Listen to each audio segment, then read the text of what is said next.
მე შეგახსენებთ პომპეოს, რომელიც აღარ დაინიშნა ბადობა ღმერთს საღვთო დივნად, ვიზიტი საქართველოში. და მისი განცხადება, რომელსაც მე ვუსმენდი და ნუ ახლა ქონდა ურთიერთობა, მათ შორის პირადი ურთიერთობა ჯეიმს ბეიკერთან, სხვებთან, მე მახსოვს ეს დონე. ვისმენდი და ყურებს ვერ ვუჯერებდი. პომპეო ძალიან ემოციურად ამბობდა ქართველებმა თქვენ უნდა ააშენოთ ანაკლის სპორტი. შეერთი დიდაქტიკურად იმპერატიულად უნდა. ოღონდ ამისათვის თქვენ არ უნდა ჩართო თამაში არც ჩინეთი, არც რუსეთი.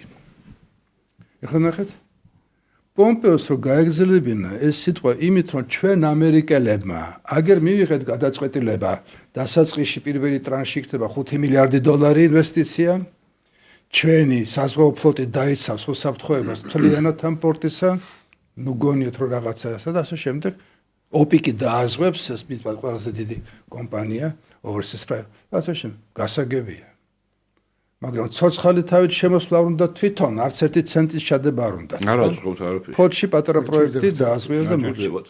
ეხლა ნახეთ, ანაკლია.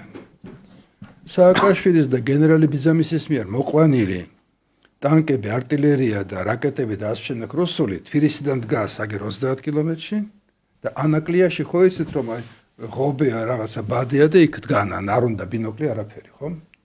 ეხლა იქ პორტი როგორ უნდა ააშენო? დაიწყებ თქვა შენებლობას და დადგება რუსული სამხედრო რეიდზე ხომალდი. ვინ ააშენებს? დავხედოთ პატარაა ეს გლობუსი, ძალიან პატარაა ხო დღეს?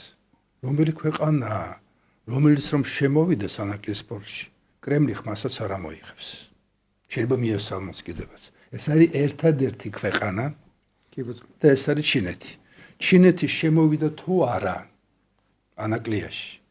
გამოცხადდა კიდე სხვა ტენდერი დამოუკიდებელი. სას მაშინათვე შემოვიდა ბელგიური კომპანია. რატო არ ეშინია ბელგიურ კომპანიას რო ფული დაიკარგება? იმიტომ რომ სახურავია. იმიტომ რომ ქოლგა ჩინეთისა და კრემლი ხელსაც არ გაანწრებს გამორიცხულია. ერთადერთი, ხო? აი გარანტია. და როდესაც ანტიეროვნული ძალები ზოგიერთები რო რადიკალურ ოპოზიციას უწოდებენ და მე ეს ენა ვერ მომიტრიალდება ვერასოდეს რომ ეს ოპოზიცია ყირიან აი ჩინეთი ხომ და სხვა ვინ ეთქვა პომპეოს ხო